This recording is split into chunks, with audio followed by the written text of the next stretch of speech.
일단 완벽한 아이디어는 버리세요. 그리고 솔직한 피드백을 받아들이세요. 하루에 딱 1%. 당신은 오늘도 성장합니다. 안녕하세요. 잠들기 전 떠올랐던 생각을 행동으로 바꿔드리는 슬림로그입니다.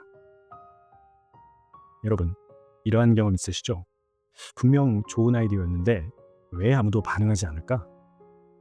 팀 안에서 창의적인 얘기를 꺼내기가 왜 이렇게 부담스러울까? 그 이유는 바로 피드백을 두려워하고 실패를 금기시하는 조직 분위기 때문이에요. 창의성은 갑자기 튀어나오는 게 아니라 실패와 솔직함 속에서 자랍니다. 그리고 이 당연한 진리를 실제 시스템으로 구현해낸 인물이 있습니다. 픽사의 공동 창업자 에드 캠멀. 그는 말합니다. 완벽한 아이디어보다 솔직한 피드백, 실패를 용인하는 문화, 그리고 창의적 몰입을 유도하는 보이지 않는 시스템이 진짜 창의성을 만든다고요.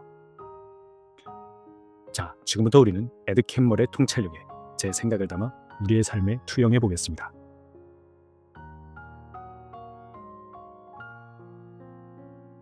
픽사가 세계적인 콘텐츠 기업으로 도약하기까지 완벽한 아이디어를 만들어내는 천재 한 명이 있었던 게 아니다.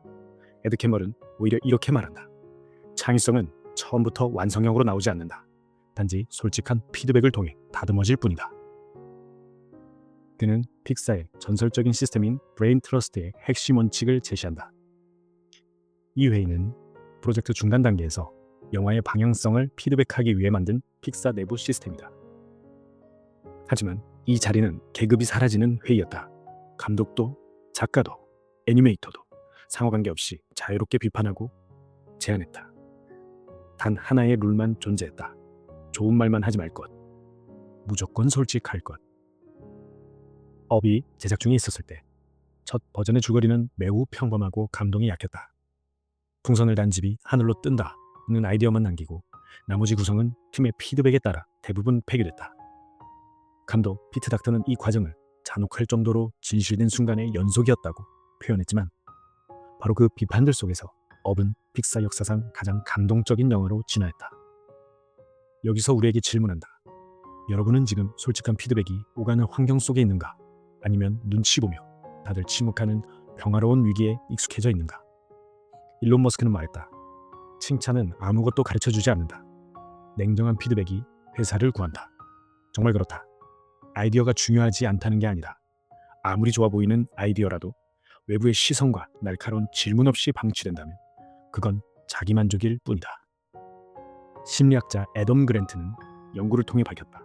사람들이 가장 두려워하는 건 실패가 아니라 피드백을 통해 자신이 틀렸다는 걸 확인하는 것이라고요. 그는 하버드 비즈니스 리뷰에서 피드백의 질이 팀의 창의성과 직접적으로 연결된다는 연구를 소개했다.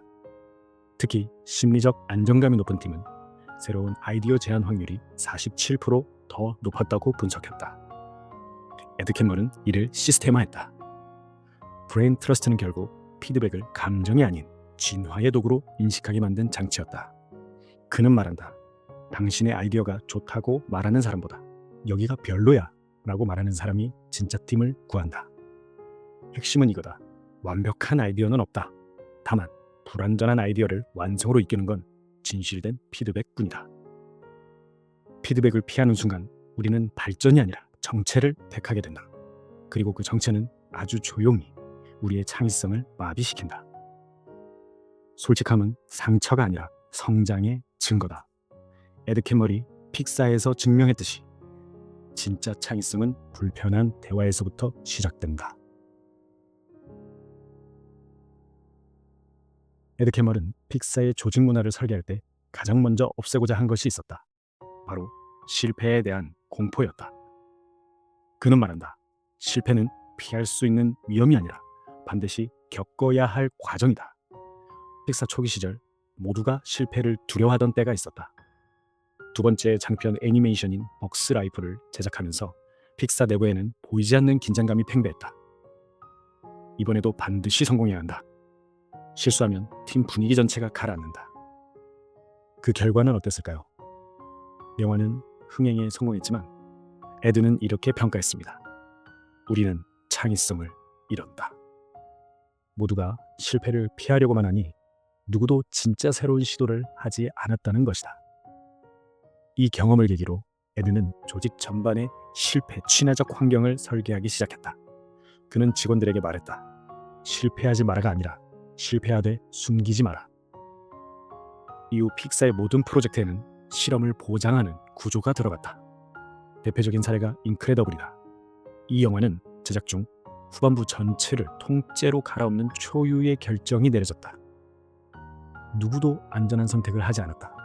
오히려 감독, 작가, 프로듀서 모두가 지금까지의 작업이 틀렸다면 인정하고 다시 시작하자 라는 데 뜻을 모았다. 그 결과 영화는 오스카 수상작이 되었고 픽사의 창의력은 더욱 강해졌다. 여기서 여러분에게 묻고 싶다. 여러분은 실패할 자유를 누리고 계신가요? 아니면 실패를 두려워하며 그럴듯한 결과만 쫓고 있진 않나요? 사티아 나델라 마이크로소프트 CEO는 이렇게 말했습니다. 실패하지 않으면 학습도 없다.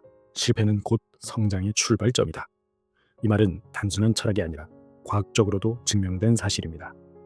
캘리포니아 버클리 대학의 심리학 연구에 따르면 사람이 학습을 가장 많이 하는 시점은 성공 직후가 아니라 실패 직후에 피드백을 받았을 때라고 한다. 그 이유는 뇌가 실패를 생존 위협으로 인식하고 주의력을 극도로 집중시키기 때문이다. 이걸 실패 기반 학습이라 부르는데 이 시스템을 가장 잘 적용한 기업이 바로 픽사였다. 에드 캐머런 이를 실천적으로 바꿔냈다. 그는 프로젝트 회고에서 실패 사례를 전 직원에게 공개하고 이 실패 덕분에 우리가 무엇을 배웠는가를 가장 먼저 물었다고 한다.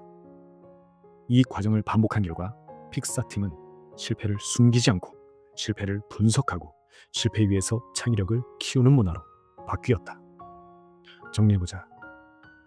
창의성을 만들고 싶다면 실패를 허용해야 한다. 실패 없는 조직은 도전 없는 조직이고 도전 없는 조직에는 혁신이 없다. 에드 캐머런 리더가 해야 할 역할을 정확히 짚어냈다. 리더는 성공을 통제하는 사람이 아니라 실패를 용인하는 시스템을 설계하는 사람이다. 진짜 창의성은 이거 해도 괜찮아 라는 안전지대 안에서만 나온다. 그리고 그 안전지대는 리더의 태도에서 시작된다. 픽사 내부에서 창의성은 특정 인물의 재능이 아니라 조직 전체가 만들어내는 구조의 결과물이었다. 에드 캐머런 강조한다. 창의적 인재를 뽑는 것보다 그들이 몰입할 수 있는 환경을 설계하는 것이 더 중요하다. 그는 픽사의 리더로서 직원들에게 명령하거나 방향을 일방적으로 제시하지 않았다. 대신 사람들이 자발적으로 몰입하고 실패를 공유하며 솔직하게 피드백할 수 있도록 만드는 보이지 않는 시스템을 설계하는 데 집중했다. 토이스토리2 제작 당시 대형 사고가 터졌다. 시스템 오류로 인해 영화 파일의 90%가 삭제된 것이다. 거의 모든 데이터가 날아갔고 회사 전체가 패닉에 빠졌다. 더 충격적인 사실은 백업 시스템마저 제대로 작동하지 않았다는 것이다. 그런데 이 위기를 해결한 건 누군가의 천재적인 행동이 아니었다. 당시 한 직원이 우연히 집에서 재택근무를 위해 복사해둔 데이터를 보관하고 있었다. 이 일화는 흔히 픽사의 기적처럼 회자되지만 에드는 그 사건에서 더 중요한 교훈을 얻었다. 문제는 누군가의 실수가 아니다. 왜 그런 실수가 시스템 안에서 발견되지 않았느냐가 문제다. 그는 이후 픽사의 모든 기술 시스템을 다시 설계했고 실패가 발생하더라도 복구가 가능하도록 백업 루틴과 리뷰 프로세스를 만들었다. 그는 단호하게 말했다. 사람은 언제든 실수한다. 리더는 실수를 탓하는 사람이 아니라 실수를 예측하고 흡수할 수 있는 구조를 만드는 사람이어야 한다. 워렌 버핏은 이런 말을 남겼습니다. 위대한 조직은 위대한 시스템이 만든다. 사람은 언젠가 실수하지만 시스템은 반복을 막을 수 있다. 이 말은 심리학적으로도 탄탄한 근거를 가진다. 스탠퍼드 대학의 조직심리학 연구에 따르면 자율성과 안정성이 동시에 높은 조직은 창의성과 생산성이 평균 31%더 높다는 결과가 있다. 특히 이 연구에서는 조직 구조의 투명성과 리더의 소통, 리더의 통제 최소화가 직원들의 몰입도와 창의적 시도에 긍정적인 영향을 준다고 분석했다. 에드 캐머리 구축한 픽사의 시스템은 바로 여기에 초점을 맞췄다. 예컨대 픽사 사옥은 복도 구조부터 다르다. 화장실, 카페, 회의실, 우편함이 한 곳에 몰려있다. 부서가 다르더라도 자연스럽게 마주치고 대화할 수 있도록 건축적으로 설계된 것이다. 그 작은 동선 하나가 팀워크, 교류, 아이디어의 흐름을 촉진시켰다. 이건 결코 우연이 아니다. 캐머런 말한다. 리더는 공간조차도 전략적으로 설계해야 한다. 이런 설계의 종합이 바로 픽사이다. 리더가 드러나지 않고도 모든 사람이 자율적으로 일하면서 창의적 결과를 내는 구조. 그게 바로 보이지 않는 시스템의 힘이다. 리더는 말로 팀을 이끄는 사람이 아니다. 보이지 않는 질서를 설계해 사람들이 몰입할 수 있는 공간을 만들어주는 사람이다. 진짜 창의성은 간섭 없는 몰입에서 나온다. 그리고 그 몰입은 단단하고 섬세한 시스템에서만 자란다. 에드 캠머런 그걸 증명했다. 오늘 이야기 어떠셨나요?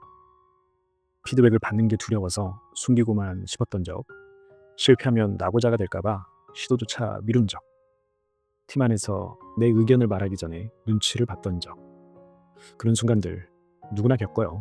당신만 그런 거 아니에요. 오늘 에드 캠머리 우리에게 던진 메시지는 단순하지만 강력해요. 창의성은 완벽한 사람에게서 나오는 게 아니라 실패해도 괜찮고 솔직해도 안전한 환경에서 나온다라는 것이죠. 그러니 지금 당장 실수하고 있다면 괜찮아요. 오히려 당신은 앞으로 나아가고 있는 거예요. 성공은 실수를 반복하고 다듬는 사람에게만 찾아오니까요. 오늘 우리는 에드 캠머리 픽사에서 만들어낸 진짜 창의성의 조건을 함께 들여다봤어요. 솔직한 피드백, 실패를 품는 용기, 그리고 몰입을 이끄는 보이지 않는 시스템. 이 세 가지는 결국 누구나 창의적인 삶을 살 수 있다는 가능성의 증거예요. 이런 사실을 인정하는 그때부터 진짜 우리의 창의성은 깨어날 겁니다.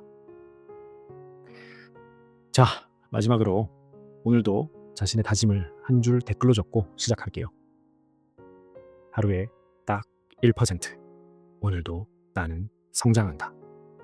오늘도 여러분의 성공을 응원합니다. 슬림로그였습니다.